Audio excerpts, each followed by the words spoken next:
প্রাণের ভাই আমার, প্রতিদিন যখন বিছানায় শোয়ার জন্য যাবেন, সুন্নাত জানা নাই, রাসূলের তরিকাও নাই, জিকির করতে করতে ঘুমাবেন। শোয়ার সুন্নত কি বলতে পারেন কেউ? কথা বলে না, বুঝলাম। এরপর প্রথমে বিছানা ঝাড়ু দিবেন, এটা সুন্নত। এরপরে মাথা উত্তরে, পা দক্ষিণে, চিত হয়ে শুবেন না, উপর হয়েও শুবেন না। ডান কাতে কেবলামুখী হয়ে শুবেন। ডান হাতের তালু ডান গাল আর কানের নিচে দিয়া বালিশের উপরে অথবা বালিশ ছাড়া হাত আগে থাকবে, তারপরে থাকবে মাথা, এর নিচে থাকবে বালিশ। বুঝুন নাই? বালিশ দিছি বা দি নাই, বালিশের উপরে হাত, এরপরে গাল, এরপরে বাম। পড়েন দোয়া, মাশাআল্লাহ। ঘুমান। আল্লাহুম্মা বিসমিকা আমুতু ওয়া আহইয়া। পড়েন আল্লাহুম্মা বিসমিকা আমুতু ওয়া আহইয়া। আমরা ঘুমাবো কার নামে? আওয়াজ দিয়া বলো, কার নামে? আল্লাহর নাম কেমনে করে? জিকির দিয়া। কথা কয় না? আমাদের হায়াত কার হাতে? আমাদের মউত কার হাতে? এই যে ঘুমায়া যাই, এটা মরা, আবার জিন্দা করান কে? আর জোরে বলেন কে? ওরে আমার ভাই, আমি দোয়া পড়লাম, এরপরে একটু ঘুম আসবে না, তাহলে কি করব? এবার সূরাতুল ফাতিহা পড়েন। আলহামদুলিল্লাহি রাব্বিল আলামিন আর রহমানির রহিম মালিকি ইয়াউমিদ্দিন ইয়াকা না'বুদু ওয়া ইয়াকা নাস্তাঈন। সূরাতুল شر ما خلق ومن شر غاسق إذا وقب ومن شر النفاثات في العقد ومن شر حاسد إذا حسد। নাস পড়েন قل أعوذ برب الناس ملك الناس إله الناس। আয়াতুল কুরসি পড়েন আল্লাহু লা ইলাহা। ঘুম এসে যায়, গুনগুনাইয়া ডাকবেন, মজা নিয়ে ডাকবেন, আস্তে আস্তে করে ডাকবেন, আর নিজের জীবনের গুনাহগুলো সামনে হাজির করাবেন। হাঁটা চলায়, কাজে কর্মে ব্যস্ততায় গুনার কথা মনে থাকে না, বরং নিজেকে সবার থেকে ভালো মনে করি, এটা অনেক বড় সমস্যা। কিন্তু আপনি যদি শুয়ে শুয়ে নিজের গুনাহগুলো সামনে হাজির করাইতে পারেন, এত গুনাহ করলাম, এত গুনাহ করলাম, এই গুনাহ নিয়ে আমি আল্লাহর দরবারে কেমনে দাঁড়াবো? এই গুনার পরে আমি অহংকার কেমনে করি? এবার অন্তরে অন্তরে তওবা করবেন, আর আমার আল্লাহর দরবারে নিজের গুনার জন্য ক্ষমা চাইবেন, আর জিকির করবেন। দেখবেন দুই চক্ষু দিয়া টপ টপ করে পানি পড়া শুরু হয়ে গেছে, গাল বাইয়া বাইয়া বালিশটা ভিজে যাবে। এই কান্নার মধ্যে এত মজা, গুনার জন্য অনুতপ্ত হয়ে কান্নার মধ্যে এত মজা, পৃথিবীতে এত মজা আর কোন সুস্বাদু খাবারেও কোনদিন পাবেন না। তবে খাবারের স্বাদে জিহ্বা মজা পায়, কলবের মজা গুনার জন্য তওবা করে কান্নার মধ্যে, আল্লাহকে ডাকার মধ্যে। অন্তরের শান্তি টাকা দিয়া আসে না, ক্ষমতা দিয়া আসে না, বংশ মর্যাদা দিয়া আসে না, সম্মান দিয়া আসে না। অন্তরের শান্তি আসে গুনার জন্য তওবা করে অনুতপ্ত হয়ে চোখের পানি ছাড়ার মাঝে।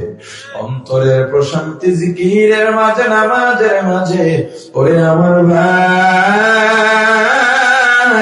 অন্তরে তওবা আর জবানে গুনগুনাইয়া মজা লাগাইয়া আমার আল্লাহকে ডাকো, আল্লাহ আল্লাহ আল্লাহ আল্লাহ আল্লাহ আল্লাহ আল্লাহ আল্লাহ আল্লাহ আল্লাহ আল্লাহ আল্লাহ আল্লাহ আল্লাহ আল্লাহ আল্লাহ আল্লাহ আল্লাহ আল্লাহ আল্লাহ আল্লাহ আল্লাহ আল্লাহ আল্লাহ আল্লাহ আল্লাহ। ও চাঁদপুরের ভাই, পর্দার আড়ালের মা বোনেরা, জিকিরকে সাথী বানাও, যার জবানে জিকির মৌতেও আসান। যদি তোমার জিকির না থাকে, আজরাইল যখন দাঁড়াবে, আজরাইল তো আসবে আসবে, একবার চিন্তা করো না। মাঝে মাঝে কল্পনা করো, আজরাইল তো আসবে, বিশেষ করে বিছানায় শোয়ার পরে। আজরাইল যদি এখনই এসে পড়ে, আসবেই তো আসবে। আজরাইল কেমন হয় জানি না, এই যে চলাফেরা করে কথা বলে, হঠাৎ আজরাইল দাঁড়ায় যাবে, কেউ দেখবে না। আজরাইলের বাধা এত কঠিন, এই দুনিয়ার কেউ আজরাইলের বাধা অতিক্রম করতে পারবে না। ওরে আমার ভাই, যার জবানে জিকির আছে, অনেক সময় হোঁচট খাই, ব্যথা পাই, জিকিরওয়ালা বলে ইন্না লিল্লাহ, আল্লাহ বলে ডাক দেয়। আর অনেকে দেখবেন ব্যথা পাইলেও আল্লাহ যতক্ষণ চাইবেন ততক্ষণ হবে,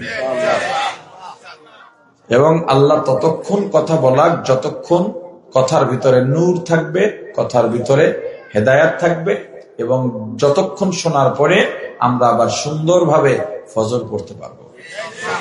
মোমেনের চাওয়া তো এইটাই। বাকি আমি 10টার পরে বয়ান করি না, দেখি আজকে কত দূর যায়। কি জাহিদ কাউকে? হ্যাঁ, আচ্ছা। এমনি তো ওই যে বেশি রাত পর্যন্ত করছি, আমার কর্মখুজুরাই একটু পরে বলো, বুঝতে হইলে আমি যাই গা। এর মধ্যেও কালকে সিলেটে যে একটা ফেরেবে পড়ে গেছি, ইনফরমেশন ভুল ছিল, যাইতে যাইতেই বাজে রাত 10:10। দোষটা তো আমার, লোকজন তো বসে রয়েছে, পরে কিছু কথা বলে আসছি, কিন্তু 10টার পরে আমার জেহেন আর বয়ানই থাকে না। এই জন্য শুক্রিয়া আদায়ও করি। কতটা আমি যত জায়গায়, এই যে একটা সব জায়গায় খবর হয়েছে মেজবা হুজুর রাত 10টার পরে বয়ান করে না, আমি গেলে আলহামদুলিল্লাহ ওই টাইমটাই আমার জন্য রাখে, এবং সবাই বলে হুজুর বয়ান শুনে খুব ভালোভাবে, এটা একটা শান্তির ব্যাপার। আগে আগে বাসায় যায়, ঘুমাইতে পারে, 12টা 1টা। একদিন একজনে কয়, হুজুর একদিন 1টা পর্যন্ত বয়ান শুনে বাসায় গেছি, দরজা ধাক্কাই, বউ দরজা খুলে না। আমি বুঝি ঘুমায়, দিছি ফোনও ধরে না, ঘুমাইতে এরকম ঘুমায়। পরে চুপচাপ দাঁড়াই রয়েছে, কতক্ষণ পর দিয়ে দরজা খুলছে, দেখি যেন সব চোখ টুক লাল হয়ে রয়েছে। বেশি ঘুমাইছিল, চোখ যে লাল, রাগে চোখ লাল হয়েছে। তুমি যে দরজা ধাক্কাইছো, আমি বসেছিলাম। এত রাত পর্যন্ত জাগনা থাকা যায়? সকালে আমার রান্না আছে, তুমি তো পইরে ঘুমাবা। যদিও লোকটা রহস্য করে বলছেন, কথাটা বাস্তব। হ্যাঁ, যাক মাশাআল্লাহ। এই যত যাই কইতেছি, বয়ান একটু কম করবো, হিলে কইতেছি না, যতটুকু দরকার আল্লাহর পক্ষ থেকে ততটুকুই হবে। তবিয়ত অনুযায়ী সবসময় যতটুকু করি ওটুকুই হবে, এর থেকে কম হবে না, এটা নিশ্চয়ই থাকবে ইনশাআল্লাহ। না, আমি তো খুতবা লম্বা পড়ছি, ভূমিকা বিশাল করছি, যে আয়াত পড়ছি, আয়াতের শুরু দিয়ে আয়াত দিয়ে আলোচনা শুরু করছি, এবং আয়াতের ভিতরেই এখনো পর্যন্ত আছি। যেহেতু বাড়তি কথা বলি না, খুতবা লম্বা না, তার মানে আমার 1 ঘন্টা বয়ান হলে যারা খুতবা ভূমিকা লম্বা করে, আরো সাইডের কিছু কথাবার্তা বলে, তাদের আমার 1 ঘন্টা মানে তাদের 2 ঘন্টা, মানে তাদের 2 ঘন্টা যা হয় 1 ঘন্টার বয়ানের ততটুক শাব্দিক বরকত কথা বলছে। হেদায়েত তো আল্লাহর হাতে। তবুও তবিয়তের বাইরে করবো না, টেনশন করেন না ইনশাআল্লাহ। শুধু সুন্দর করে মনোযোগ লাগাইয়া কথা শুনবেন, মুখস্থ করবেন, জিজ্ঞেস করলে যেন উত্তর দিতে পারেন।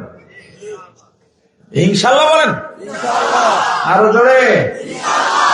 জ্ঞানীর পরিচয় দিচ্ছেন আল্লাহ 3টা, আমি বলবো 1টা যেটা দরকার সেটা, বাকি 2টা, এই 1টা হইলে ও 2টা এমনি হয়ে যাবে। জ্ঞানী কারা? الذين يذكرون الله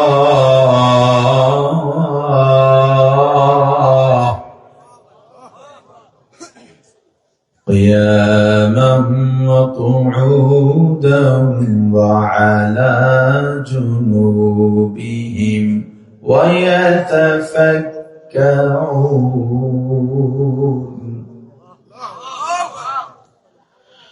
ويتفكرون في خلق السماوات والأرض ربنا ما خلقت هذا باطلا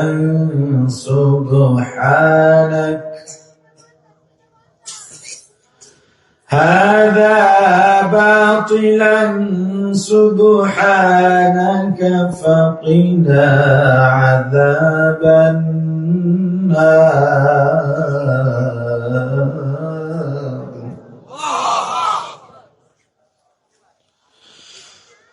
الذين يذكرون الله قياما وقعودا وعلى جنوبهم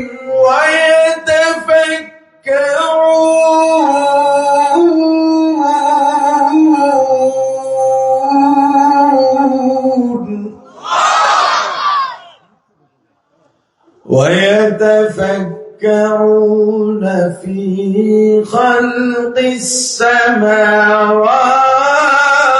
والأرض ربنا ما خلقت هذا باطلا سبحانك فقنا عذاب النار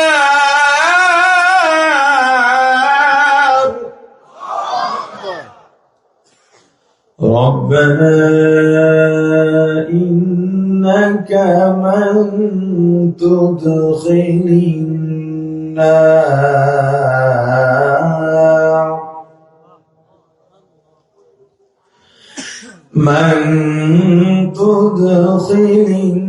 النار فقد أخزيته وما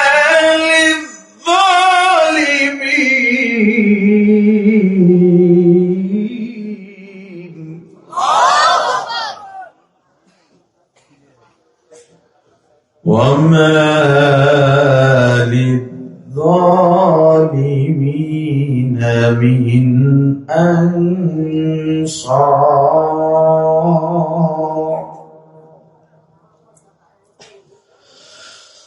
ربنا إننا سمعنا مناديا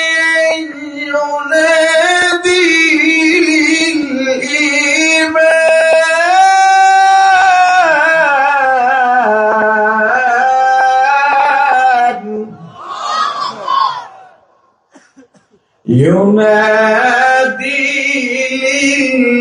للإيمان أن آمنوا بربكم فآمنا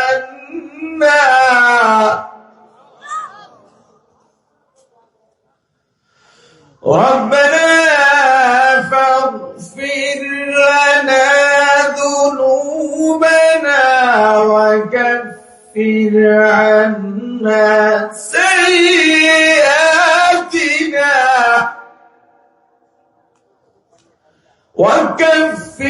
عنا سيئاتنا وتوفنا مع الأبرار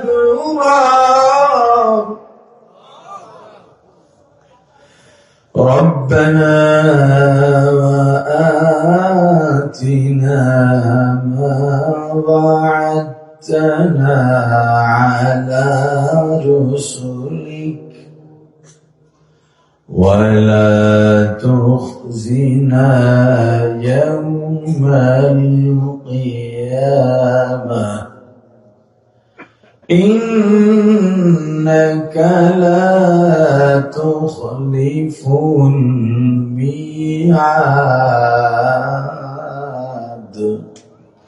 আল্লাযীনা ইয়াযকুরুনাল্লাহ, জ্ঞানী কারা?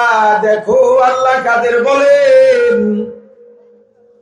আল্লাযীনা ইয়াযকুরুনাল্লাহ, জ্ঞানীর এক নাম্বার গুণ যারা আল্লাহ জিকির করে। কার? আওয়াজ দিয়ে বলেন।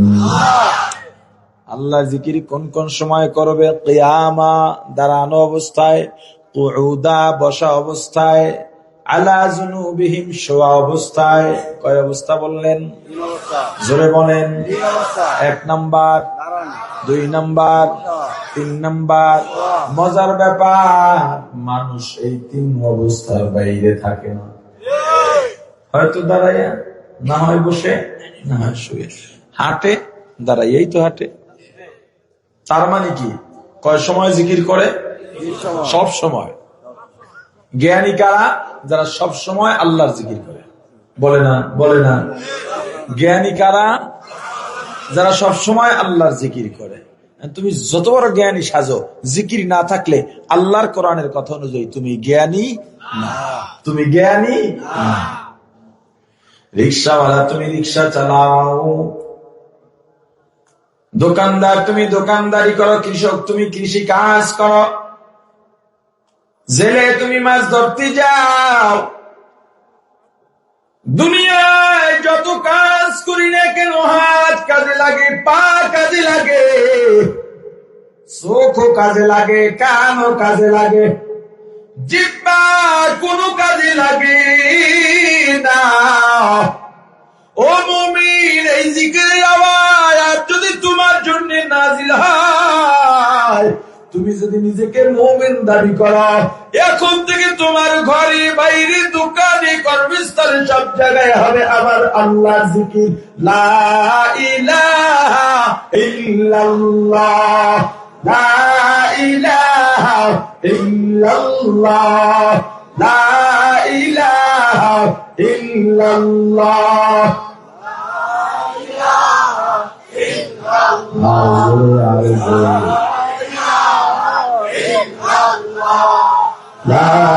ইলাহা ইল্লাল্লাহ, লা ইলাহা ইল্লাল্লাহ, লা ইলাহা ইল্লাল্লাহ, লা ইলাহা ইল্লাল্লাহ। ও রিক্সাওয়ালা, তুমি রিক্সা চালাও আমার গরিব ভাই। হাত দিয়া হ্যান্ডেল ধরা লাগে, পা দিয়া প্যাডেল মারা লাগে, জবান কোনো কাজে লাগে না।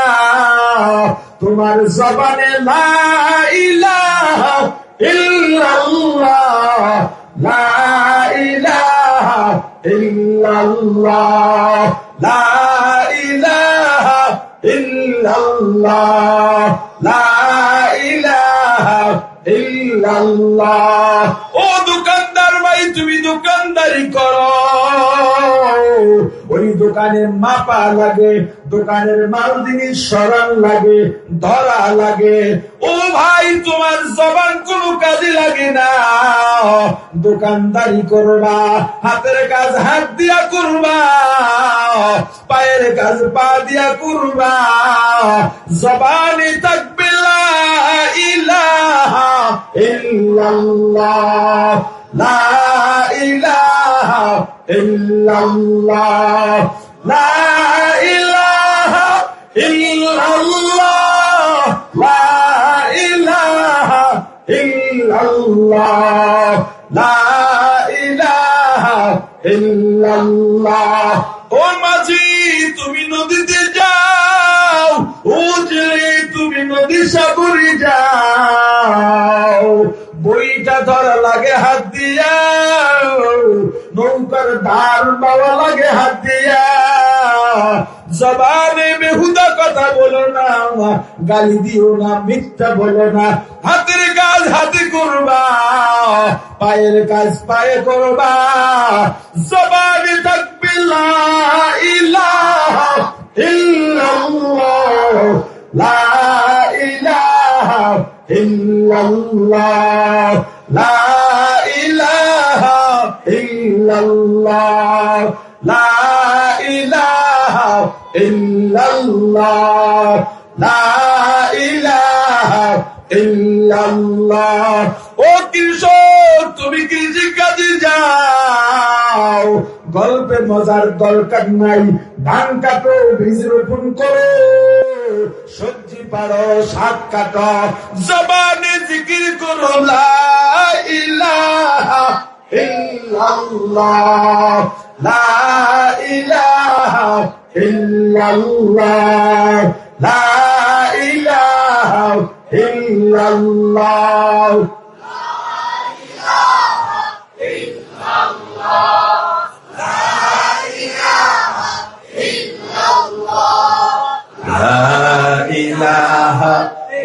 illallah la ilaha illallah la ilaha illallah la ilaha illallah la ilaha illallah awliyara kare quba ikhtiyar জাহেলারা করে দুনিয়া ইখতিয়ার আশিকারা মিল্লাত মাযহাব জুদাস আশিকারা মিল্লাত মাযহাব খুদাস জিকিরের পাওয়ারে চাঁদপুরের মানুষ তোমরা উজানি এলাকার মানুষ আমরা জীবনের মধ্যে পড়েছি উজানি যখন মাহফিল হতো চাঁদপুর লঞ্চঘাটের বিভিন্ন এলাকা থেকে লঞ্চ ট্রলার এসে ভিড়ত উজানির মাহফিলের যাত্রী নিয়া। উজানির যাত্রীরা ওই আল্লাহর জাকিরিন, আল্লাহর মুমিন প্রিয় বান্দারা এই চাঁদপুর দিয়া জুতা পায়ে দিয়া উজানি যাইত না, জুতা খুলে যাইত, কারণ তাদের ভাষ্য আল্লাহর জাকিরিনরা যখন রাস্তা দিয়া উজানি যায়, উজানির দুই ধারের গাছগুলো জাকিরিনদের সঙ্গে তুলে আর জিকির করেন লা ইলাহা ইল্লাল্লাহ লা ইলাহা ইল্লাল্লাহ লা ইলাহা ইল্লাল্লাহ লা ইলাহা ইল্লাল্লাহ লা ইলাহা ইল্লাল্লাহ লা ইলাহা ইল্লাল্লাহ। রানের ভাই আমার, এর মানে এই না আপনি জুতা খুলে যাবেন, এটা শরীয়তের অংশ না, না খুললে গুনাহ হবে এমনও না। যদি এমনটা কোন আশিক করে থাকেন, তিনি আল্লাহর জিকিরের মায়ায় করেছেন, আল্লাহর ভালোবাসায় করেছেন, এটা একমাত্র তার জন্য। ইমাম মালিক রাহমাতুল্লাহি আলাইহি মদিনার জমিনে জুতা পায়ে দেন নাই। তার কথা, আমার রাসূল যেই জমিনে ঘুমান, ওই জমিনে আমি জুতা পায়ে দিয়া হাঁটতে পারি না। আপনি জুতা পায়ে দিলে দিতে পারেন, আর আপনার আবেগ যদি বলে না দেব না, সেটা আপনার ব্যাপার, ওটা দলিল না। হায় উজানির কারি ইব্রাহিম রাহমাতুল্লাহি আলাইহি এই বাংলাদেশে জিকির নিয়ে আসছেন গঙ্গুহুই থেকে। এই বাংলাদেশে কোরআনের তেলাওয়াত শুদ্ধ নিয়ে আসছেন নবীর দেশ থেকে। অথচ চাঁদপুরের মানুষ, তুমি কেন তেলাওয়াত জানবা না? তোমার জবানে কেন জিকির থাকবে না? কারি ইব্রাহিম রাহমাতুল্লাহি আলাইহি ছাত্রদের নিয়ে আসরের পর পেঁয়াজ রসুন লাগাইতে গেছেন, আর সবার জবানে জিকির লা ইলাহা ইল্লাল্লাহ লা ইলাহা ইল্লাল্লাহ লা ইলাহা ইল্লাল্লাহ। জিকির করে আর রসুন লাগায়, রসুন ঠাস ঠাস করে জমিতে উঠে যায়। এখন অনেকে বলবে এই সমস্ত আজগুবি কিচ্ছা কাহিনী কোরআন হাদিসে আছে? ওরে গর্দভ, কারি ইব্রাহিম কি